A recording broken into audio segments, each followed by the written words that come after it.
네, 뉴스 토마토가 야심차게 준비한 코너 정치하는 언니들 전수미 변호사님, 신유진 변호사님 나와 계십니다. 안녕하세요. 네, 안녕하세요. 네. 네. 지난주에 이어서 오늘 뵀는데 네. 뭔가 다른 마음입니다. 많이 다릅니다. 네. 그리고 일단 이제 대선 끝나고 나서 새 정부 들어서 일주일간 있었던 뉴스들이 또 되게 흐뭇한 뉴스들이 많았어요. 그렇죠. 네, 오늘 그 이슈들을 차근차근 짚어보도록 하겠습니다. 첫 번째 이슈, 초고속 지도부 초청 만찬입니다. 어제 저녁에 한남동 공간에서 여당 지도부들을 초청해서 만찬을 진행을 했습니다.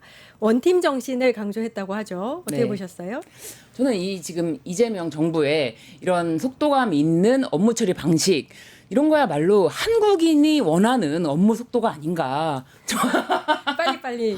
그렇잖아요. 뭔가 이렇게 뭐 하나 결정하려면 하세월이고 뭐 하나 이렇게 되려면은 막 진짜 오랫동안 기다려야 되고 이거는 우리랑 안 맞잖아요. 이게 진짜 대한민국 아닌가. 네. 진짜 대한민국을 외쳤던 그 선거 유세에 딱 맞는 속도감 있는 우리나라 국민들이 원하는 모든 것들의 순리대로 네 착착착착 거의 뭐 예전에 그러니까 종전 아무래도 비교가 될 수밖에 없는데 직전 대통령은 출근하지 않는 대통령이었다면 지금 대통령은 퇴근하지 않는 언제가 퇴근 시간인지 모르는 대통령으로 와 정말 놀랍다 그런 생각이 들고요. 그리고 사실 한남동 공간으로 이제 바로 가서 이렇게 하는 게 그것도 놀랍다. 그렇죠. 그렇죠. 사람들이 거기 좀 꺼리기도 하고 직전 대통령이 체포됐던 장소 무엇보다 체포됐던 장소라는 것 때문에 우리나라 사람들이 아무리 뭐 미신을 믿다 안 믿다를 다 떠나서 부정탄다 이런 얘기는 좀 하잖아요. 근데 그럼에도 불구하고 그런 거 없이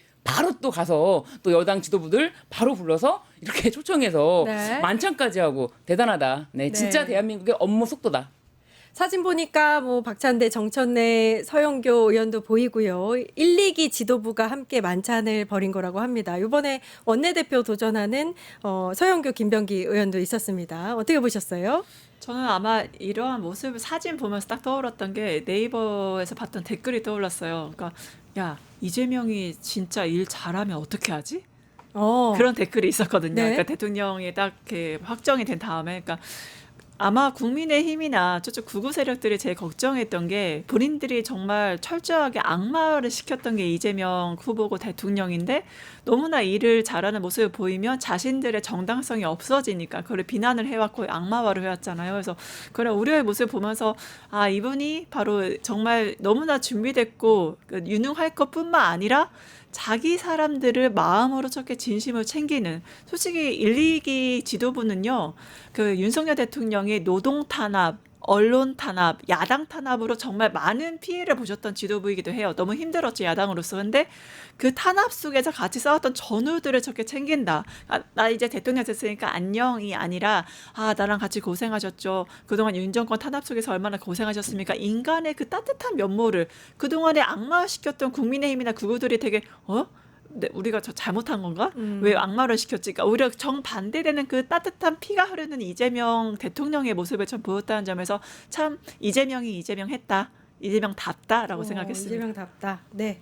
뉴스토마토 끝장 뉴스 지금 국내 유튜브 동접자 수가 1위를 하고 있다고 합니다. 많은 분들이 함께 해주고 계십니다. 네, 저희가 더 잘해야 됩니다. 네, 계속 가겠습니다. 시원시원하게 하죠. 시원시원하게. 시원시원. 정말 당하고. 네. 한남동 공간에 네. 개수영장이 발견됐다. 이게 이제 여당 지도부 만찬 이후에 불거져 나온 사진도 나왔어요. 그렇죠. 어떻게 보셨어요? 네. 정말 할 거 못 할 거 없는 거 다 했구나. 그 전에 개수영장 보고 사람들이 근데 물을 그것 때문에 다 쓴 거 아니야라고 하는데 저는 그 개수영장 채우는 용도로 그 물이 그만큼 사용된 거 그것 가지고 다 설명이 된다고 생각하지 않거든요. 요거 가지고 설명은 다 되지 않는데 정말 그 강아지를 6마리 키우고 고양이 5마리인가 키우고 있었는데 강아지 6마리를 위해서 여기가 또 심지어 온수풀이라고 저는 들었거든요.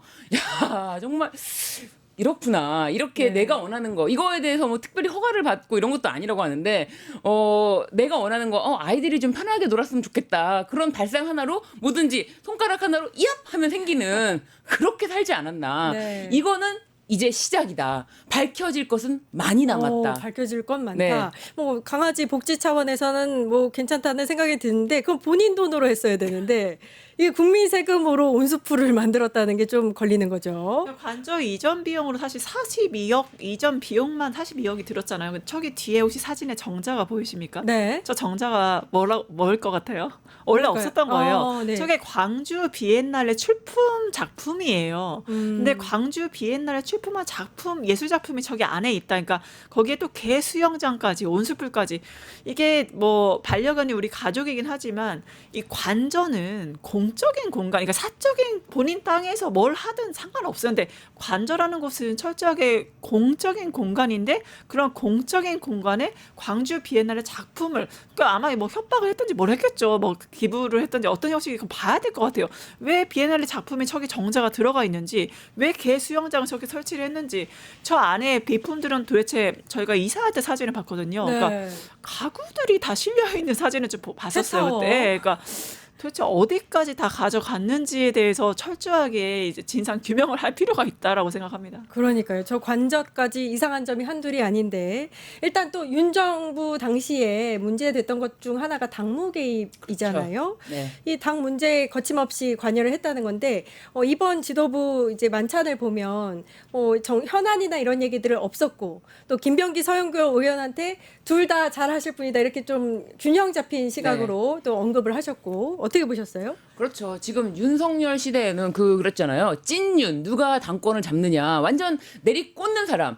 윤심이 내리꽂는 사람이 바로 당권을 잡고 그거 가지고 당권 가지고도 모든 것을 와 정말 어떻게 하면은 참 내 사람으로 꽉 채울 수 있을까 이거에 완전 혈안이 되지 않았습니까? 그런데 이제 아예 이재명 대통령은 당무 개입에 대한 논란을 아예 사전 차단하기 위해서 단톡은 아니죠. 단체 텔레그램 방을 아예 나오면서 그냥 여러분들 이제 여기서 나가겠다. 앞으로 잘 하시라라고 하면서 이렇게 나가면서 더 이상 당의 일에 대해서 누가 원내대표가 되든 당대표가 되든 사실 이 국정 운영이 지금 만만치가 않고 거의 퇴근을 안 할 정도로 지금 일이 산적해 있기 때문에 저는 민주당에서 어떤 일을 해결할 때 그 여당 대 정부로서의 만남 이런 거 외에 정말 내 사람이 원내대표 해야 돼. 내 사람이 당대표 해야 돼. 그래야 장악력을 놓치지 않는다. 이런 생각은 안 할 것 같아요. 왜냐하면 사실 민주당은 이미 당원 중심의 어떤 당이 됐거든요. 당원들이 원하는 대로 당이 나아가는 거예요. 이재명 대표가 어떠한 생각을 갖고 있던 당원들의 생각을 따라갔기 때문에 사실은 당심이 사실 이재명 대표의 그 마음과 같았던 거지. 그 이재명 대표의 드라이브로 당이 끌고 나가줬던 것도 아니거든요. 그래서 당원들에게 믿고 당원들에게 맡기는 사실 민주당의 당원들이 중심으로 되는 당을 돌려주는 거죠. 당원들에게. 민주당의 주인은 당원이고 네. 대한민국의 주인은 국민이다. 네. 그러니까 민주당 의원들이 있는 텔레그램 단톡방에서 나왔다는 거잖아요. 대통령이. 그렇죠? 어떻게 보셨어요? 저는 그거 보면서 2010년도에 방영했던 제빵왕 김탁구라는 드라마가 있었어요. 네. 엄청 핫했잖아요. 그게 생각나는데 왜냐하면 거기에 이제 탁구와 마준이가 나와요. 거기에 필봉 선생님이 뭐라고 말씀하시냐면 탁구는 오직 빵만 보는 것 같아. 근데 마준이는 탁구만 보는 것 같아. 그러니까 마준이라는 친구는 그러니까 빵에 대한 열정의 사랑이 아니라 탁구만 이기기 위해서 집중을 하는 거잖아요. 그러니까 결국 이재명 우리 대통령님 딱 하나. 그러니까 탁구가 빵 자체의 제빵사로서 최고의 명장으로서 빵 자체에 집중해서 자신의 역할을 다하는 것 같이 여러분들 1, 2기 지도부를 모아서 여러분들 국민의힘 마준이처럼 오직 탁구만 생각하는 그런 게 아니라 오직 본인만 공격했던 그런 국민의힘이나 그런 게 아니라 오직 국민만 바라보고 가셔라 라는 그런 본질 바로 명장의 본질을 저는 보여준 게 아닌가. 그래서 노회찬 의원님의 그 정치인의 눈에 국민이 가득하지 않으면 국민의 눈에는 피눈물이 난다. 그 말을 아마 마음에 두시고서 오직 국민만 보고 가셔라라는 그런 명언을 하신 게 아닌가. 너무 좋았습니다. 그러게요. 이렇게 이제 여당 지도부하고 만찬을 했으니까 야당 지도부하고도 만찬을 하지 않겠느냐라는 또 관심이 쏠리고 있는 이유 중에 하나가 윤석열 정부 때는 이런 자리가 없었어요. 야당하고는 완전 차단했었잖아요. 곧 하겠죠? 어떻게 보세요? 네, 야당 지도부하고는 이미 비빔밥 회동을 했고요. 근데 이제 1대1 영수회담 요런 차원에서 말씀을 드리자면은 윤석열 당시에는 720일 만에 이재명 당시 대표를 1대1로 만남을 했는데 그 만남도 뭐 2시간 좀 넘게 했지만 굉장히 형식적이었잖아요. 네. 근데 저는 이재명 대통령은 그렇게 야당 대표와 1대1로 만남 자체를 원하고 있을 것 같아요. 정말 오히려 원하고 있을 것 같아요. 그런데 야당 국민의힘에 과연 당대표격으로 누굴 불러야 할지가 지금 고민이다. 그래서 못 부르는 게 아닐까요? 사실 김용태 비대위원장 본인도 본인 스스로가 얼굴 마담이라고 하지 않았습니까? 네. 그러니까 이 사람을 당대표격으로 사실은 대우를 해준다고는 할 수는 있지만 정말 허심탄회하게 국민의힘의 대표자로서 만나서 어떤 현안을 이야기하기에는 글쎄요. 뭐 대표격이 없잖아요. 그리고 얼른 전당대회를 해야 될 텐데 전당대회를 9월인가 한다고 저는 들었어요. 그래가지고 네. 그렇다 보면은 그런 측면 국민의힘이 준비가 안 돼서 늦어질 수는 있어도 이재명 대표는 하루빨리 영수회담 1대1 만남을 하고 싶을 것이다. 그러게요. 네. 국힘 대표와 회담이라든지 이렇게 저기를 하고 만찬을 하고 싶어도 네. 대표가 누구냐가 지금 애매하긴 네. 하네요. 그렇죠? 윤석열 씨는 일단 제1야당 영수와의 회담이라든지 이런 만남을 한 번밖에 하지 않았고 제일 많았던 때가 김대중 전 대통령 때라고 해요. 8번 만났었다고 합니다. 이재명 대통령도 그러지 않을까 싶은데 어떻게 네, 보세요? 결국에는 두 가지인 것 같아요. 방법은 야당과의 윤석열 대통령처럼 상대 야당의 대표를 악마화해서 숨는 방법이 있고 두 번째는 김대중 대통령처럼 1대1 영수회담으로 정면 돌파를 하는 방법이 있을 것 같은데 결국에는 이재명 대통령께서 모두의 대통령이 되기 위한 요건은 딱 3가지입니다. 첫 번째는 바로 언론과의 소통이 있을 거고요. 대국민 여론을 수렴하시는 거. 마지막으로 지금 논의가 되는 바로 야당과의 협치. 이 3가지가 바로 이재명 대통령이 민주당 대통령이 아니라 모두의 대통령을 거듭나는 그런 방법일 텐데 결국 야당과 협치에 있어서는 방법론 아까 말씀드린 아마 1대1 정면 돌파 이재명 대통령 하면은 원래 정면 돌파를 항상 하시는 분이 그만은 사법 리스크로 다 정면 돌파 다 부셔내시고 여기까지 왔잖아요. 그러니까 정면 돌파로서 영수회담 하시면서 모두의 대통령으로 거듭날 거란 확신을 합니다. 모두의 대통령 확신한다 이렇게 말씀해 주셨습니다. 이슈 두 번째로 넘어가겠습니다. 외교팀 인선은 언제입니다. G7 정상회의가 15일부터 시작이 되고요. 이재명 대통령은 초청을 받아서 참석하기로 했습니다. 일단은 시간이 조금 촉박합니다. 네. 그리고 이제 외교팀 인선이 아직입니다. 네. 그래서 빠르게 좀 인선부터 이루어져야 될 것 같은데 일단 강유정 대변인이 이렇게 실무적으로는 준비가 착수를 했고 곧 있으면은 발표까지 하겠다 이렇게 얘기를 했습니다. 네. 어떻게 보고 계세요? 근데 일단 저는 미국 대통령과의 지금 통화하는 모습 나오는데 미국 대통령과의 통화가 늦어진다고 국내 언론에서 어마어마하게 그랬었죠. 걱정을 그렇게 하더라고요. 통화가 늦어진다. 역시 이재명 대통령에 대해서는 미국에서 아직까지 신임을 하는 건 아닌 것 같다. 미국과의 뭐 반미 뭐 이런 얘기가 나오기 때문에 미국에서 전화를 안 한다. 엄청나게 걱정을 했는데 6일 통화가 깔끔하게 완료됨과 동시에 G7의 초청. 이게 진짜 취임한 지 15일 만인가요? 예, G7 회의에 가는 건데 네. 과거 윤석열 정부 얘기를 안 할 수가 없습니다. 당시에 2022년 6월에 독일에서 열리는 G7의 초청을 받지 못했습니다. 그리고 또 일본에서 열리는 G7에는 초청을 한 번 받았고 다시 이탈리아에서 열리는 G7에는 초청받지 못했습니다. 그러니까 3번 중 일본에서 열리는 것에만 초청을 받은 거예요. 그런데 이재명 대통령은 바로 G7 회의에 초청을 받는 것. 이거는 뭐냐? 그 코스피 지수도 2,800을 넘었죠? 이런 것처럼 외국에서 이재명 대통령 실용 외교이기 때문에 반드시 만나서 이야기를 직접 들어봐야 되는 사람이다. 이런 거에 대한 평가가 이미 있다. 그래서 저는 외교팀 인선이 아직이라고 하지만 G7 초청받고 가는 날까지는 뭐 완료되지 않을까요? 게다가 또 이제 그 대통령 전용기에 대해서도 그 문재인 대통령 시절에 탔던 그 취재진을 대폭 축소하지 않았습니까? 네. 윤 정부 당시에 그것도 다시 복원을 해서 정말 우리나라가 대한민국의 리더십을 보여주는 어떤 첫 공식 행보가 아닐까 그렇게 보여집니다. 그래서 내교팀 인선이 지금 다 결정난 건 아니라 하더라도 아직 일주일도 안 됐거든요. 네. 걱정이 안 됩니다. 일단 그래도 외교나 안보 라인은 시급하다라는 이야기는 있는데 인선이 빠르게 좀 진행되긴 해야 될 것 같습니다. 특히 G7 같은 경우는 이제 정말 그 미국이나 영국이나 캐나다, 뭐 일본과 같은 주요국들이 모이는 자리이기 때문에 그거를 준비하는 외교팀의 준비는 정말 중요할 것 같습니다. 근데 제가 가짜 뉴스를 보고 좀 분노해서 팩트 체크를 하고 싶은데 저쪽 아마 국민의힘 진영 사람들이 이거는 뭐 본인들 조태열 외교부 장관이나 본인들이 다 작업을 해서 캐나다 초청받은 걸 하셨는데 죄송한 말씀이지만 네. 아니고요. 그 이런 12산 내란이나 계엄 선포되는 이 과정을 보면서 캐나다가 가만히 있었고요. 이재명 대통령께서 대통령으로 당선되신 다음에 공식 초청한 겁니다. 그 전에는 캐나다에서 초청 안 했어요. 안 하고 있을 거예요. 그러니까 이 윤석열 12.3 내란 이후에 캐나다는 상황을 보고 있었고 초청할 사람도 사실 없고 이러한 정말 민주주의 국가에서 벌어지지 말아야 될 일을 자행한 지금 윤 정권 하에 권한대행에게 뭐 어떻게 이거 초청할 수 있겠습니까? 지켜보다. 왜냐하면 우리가 G7 주요국이 아니잖아요.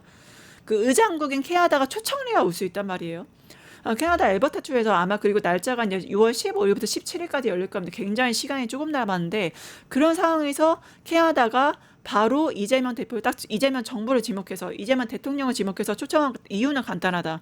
12.3 내란이라던가 민주주의 국가에서 용납할 수 없는 행위들에 대해서 본인들도 동감하지 않는 거고 이거를 다 극복하고 대통령으로서 역할을 기대하는 G7의 주요국들 특히 의장국인 캐나다에서 이재명 대통령을 초대함으로 인해서 새로운 외교 무대의 지평을 넓히고 새로운 대한민국과 좋은 외교 관계를 이루고 싶은 그 각국의 지도자들의 희망과 열망이 담긴 거다. 저는 굳게 그렇게 봅니다. 그러니까 G7 정상회의 초청도 굉장히 의미 있는 거예요. 네, 당연하죠. 네. 일단 외교 라인에 하마평에 오르는 분들이 몇 분 계십니다. 네. 위성락 국가 외교안보실장도 있고요. 네. 김현정 전 국가안보실 이창장도 얘기가 나오고 있고 외교부 장관에는 조현 전 외교부 차장도 있습니다. 네. 어떻게 보고 계세요?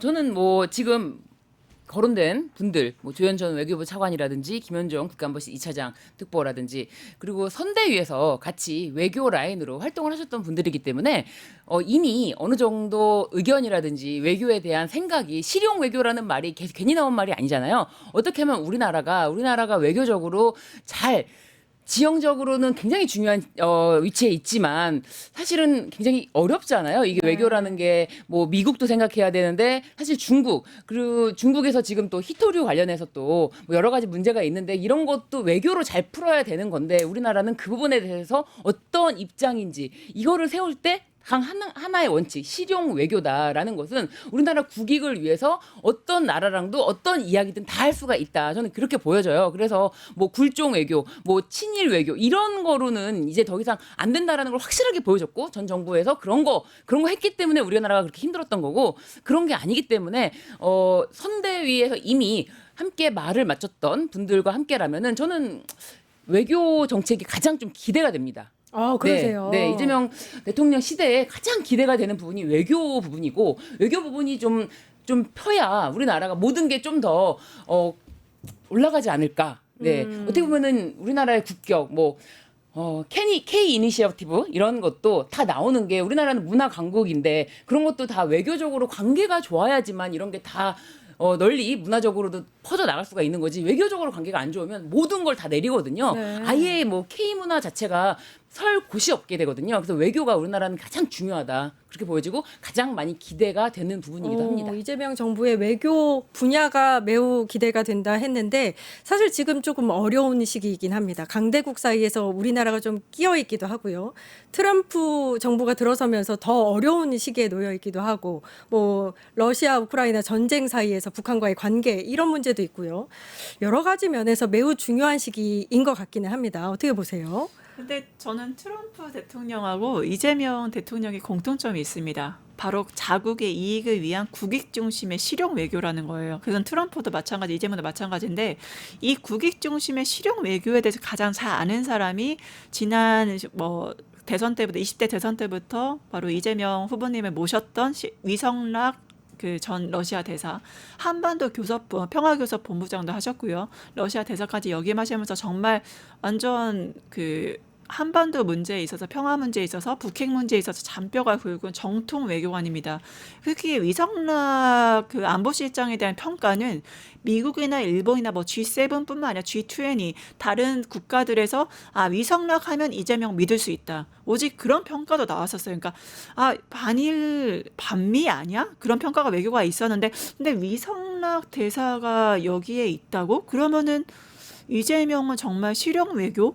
반이 이념 외교가 아니라 진짜 외교를 하는 사람인가라는 확신을 줬던 게 바로 위성락 전 러시아 대사이자 지금 안보실장이거든요. 그래서 그 위성락 대사가 우선 지금 의원이자 지금 안보실장으로 지금 가 계시기 때문에 주변국에 그리고 세계 강국들 선진국의 여러 나라에 외교적 확신을 주고 있다는 점이 굉장히 안전핀이 지금 되고 있고요.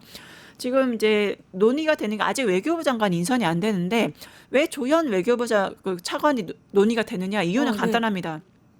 외교부 1, 2차관을 다 했어요. 그리고 유엔 대사까지 다 했습니다.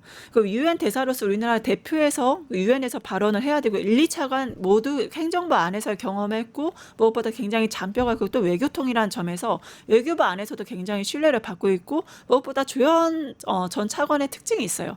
할 말 하는 외교를 해요. 그러니까 뭐 일본과의 관계에 있어서도 뭐 야스쿠니 신사라던가 아니면 과거사 문제에 대해서 문제점을 지적하면서 같이 미래를 얘기하는 좀 할 말하는 강단 있는 외교로서 유명한 사람이에요. 그렇기 때문에 조현 외교부 차관은 이미 실력이 검증된 사람이기 때문에 그래서 외교부 장관으로서 지금 거론이 되고 있는 거고 뭐 김현종 전 차관님은 굉장히 뭐 말할 것도 없죠. 찬주 연설도 하셨었고 통상 문제에 있어서는 정말 잔뼈가 굵으신 분이기 때문에 지금 아마 자리가 외교안보 보좌관 자리도 얘기가 나오고요. 예. 아니면 산자부 장관 얘기도 나와요. 아니면은 이번에 얼마 전에 미국에도 가셨잖아요. 그래서 백악관 참모들과 대화까지 하셨기 때문에 주미 대사로서도 굉장히 적합적인 인물이다라는 평가가 있어서 여러 자리에서 정말 논의가 되는 게 김현종 차관이기 때문에 어떤 분이 될지는 저희가 좀 지켜봐야 될 것 같습니다. 일단 이재명 정부에서 이 외교 안보 라인의 하마평에 오르는 이 인선들을 봐도 이름들을 봐도 얼마나 이 외교 안보를 중요하게 생각하는가를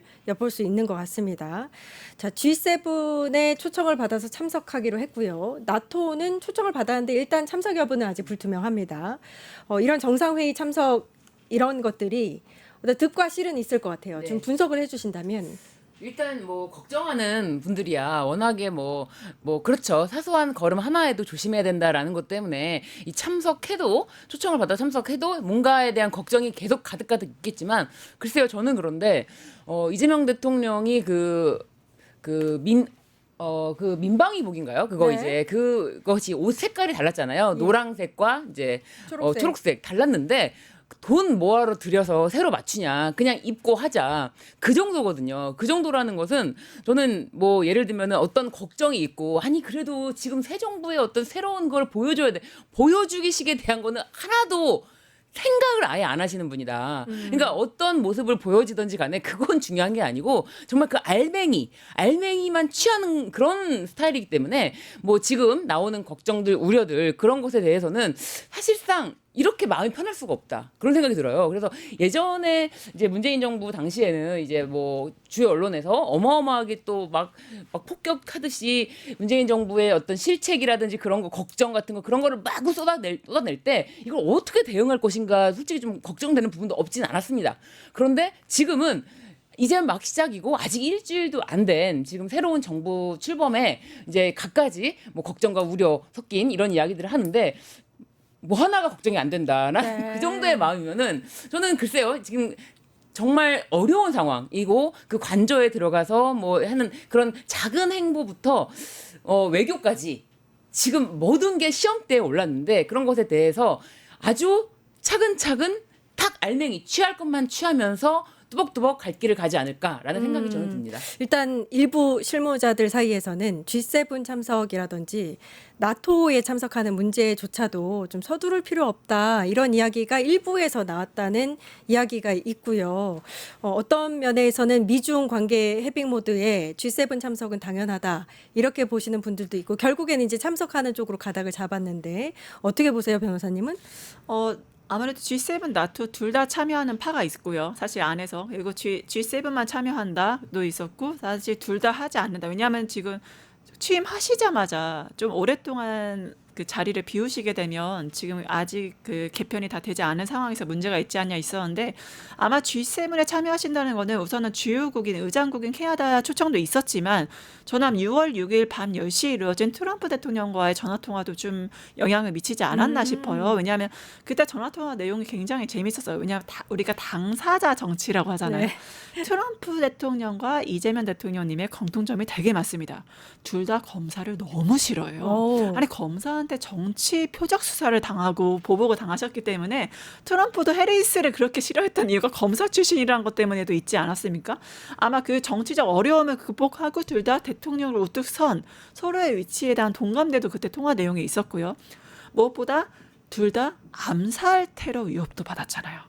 트럼프 대통령은 총알이 그리고 이재명 대통령은 칼. 그러니까 서로의 암살 테러 위험에 그런 어려움에 봉착했던 그런 것들 얘기하면서 나도 그랬어요. 암살 때문에 그때 얼마나 많이 피를 흘리고 힘들었는지 나도 그랬다. 그러니까 이러한 어려움을 극복한 동지로서의 그런 친밀감이 분명히 작동했고 무엇보다 골프.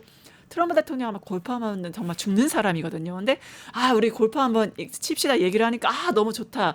너무 저는 그래서 이 자리 빌어서 좀 제안드리고 싶은 건 우리나라에도 정말 훌륭하신 미셸이라든가 여러 가지 훌륭하신 골프 선수가 있고 트럼프 대통령도 타이거 우즈 여러 가지 대통령이 그 골프 선수가 있는데 2대2로 같이 전 세계적 유명한 골프 선수와 같이 2대2로 골프를 한번 하시는 건 어떠실까? 그것도 굉장히 골프 외교 정상 외교로서 좀 의미가 있겠다라고 생각을 했고 하여튼 결국엔 G7에 참여하게 된 거는 바로 6월 6일 밤 10시에 트럼프와의 통화, 공감대를 형성하고 어려움을 극복한 리더십을 발휘하고 그러기 때문에 G7에 참여하는 이유는 우리 정상회담 해야죠.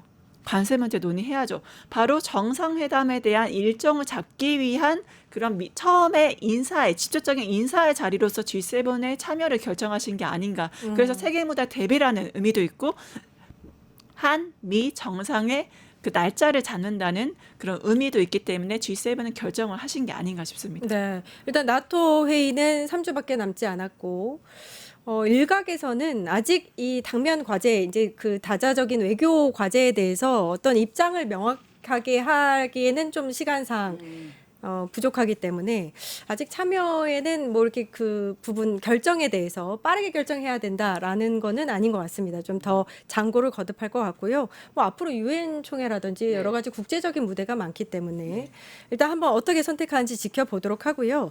한미 관세 협상이 7월 8일 로 시한이 다가오고 있어요. 그러면 이게 사실 우리 국가 경제에는 굉장히 중요한 문제이기 때문에 지금 백악관의 메시지라든지 야권의 무슨 친중 정부 프레임이라든지 이런 부분에 이제 신경 쓸 거 없이 일단은 국가의 이익을 좀 먼저 생각해야 된다. 실용 외교를 펼쳐야 된다. 이런 의견이 많습니다.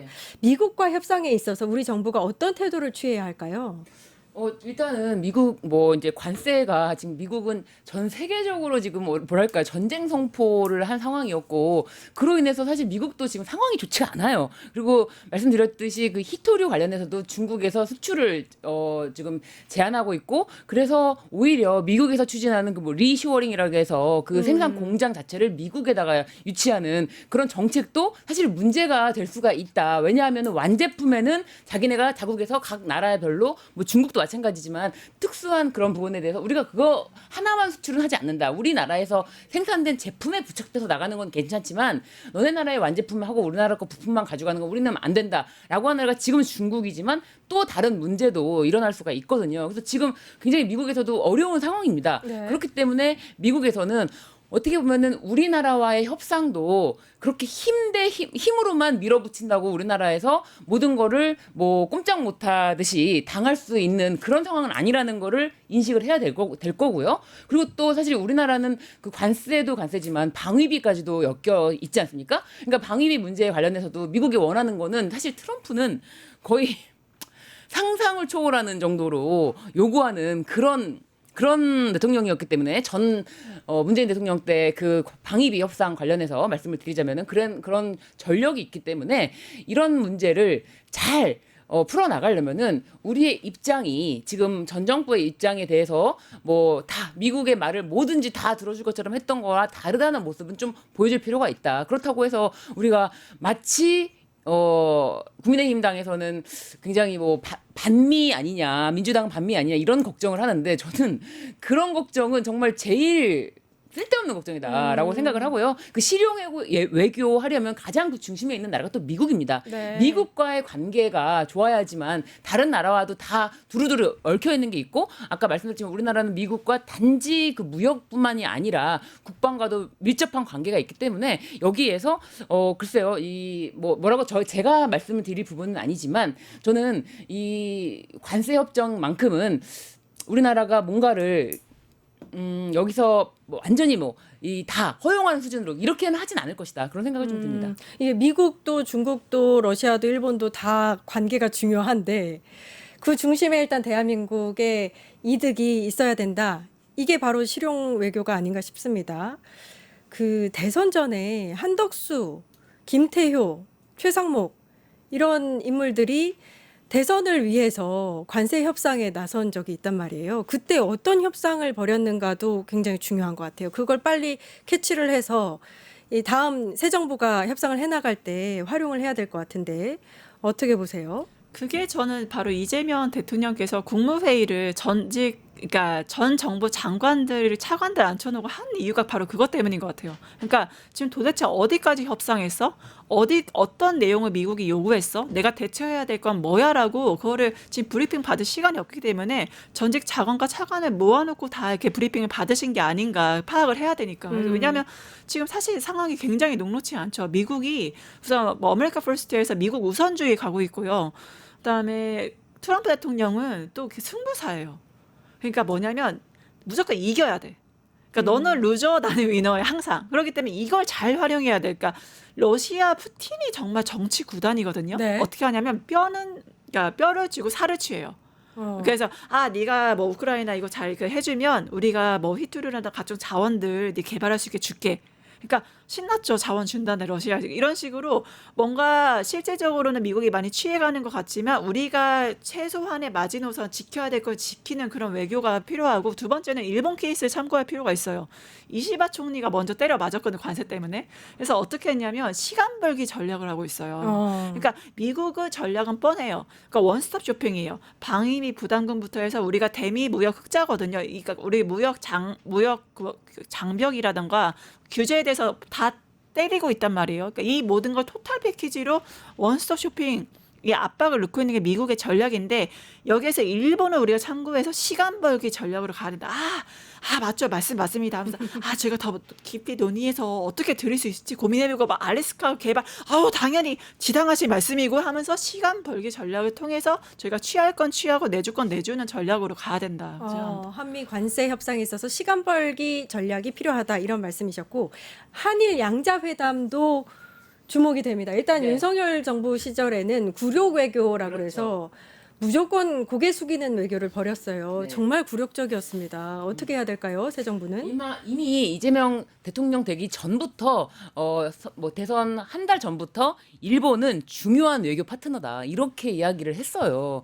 그렇기 때문에 일본에 대해서 기존 직전 정부와는 다른 입장은 맞지만 일본에 대해서 중요한 파트너로서의 역할로 하겠다라고 하지만 사실 일본과는 문제가 많지 않습니까? 일본에서 그 후쿠시마 원전 오염수 방류 문제도 그렇고 일본에서는 굉장히 오히려 더 긴장하고 있을 거예요. 어떤 입장을 취하고 어떻게 공세적으로 나올까, 어떻게 할까에 대한 거 그리고 이제 그 후쿠시마 원전 오염수뿐만 아니라 그 과거 지금 위안부 강제징용 사건에서도 그렇고 그리고 일본과의 문제들이 사실 촉발됐던 것이 2018년도로 거슬러 올라가야 되는데 대법원 판결부터 그런 문제가 사실 산적해 있기 때문에 윤석열 정부 때는 무조건 친일하면서 일본의 말을 뭐든지 들어주는 식으로만 그게 외교라고 할 수 없을 정도로 일방적으로 기다렸다가 겨우 만나고 악수하고 이렇게 오기도 하고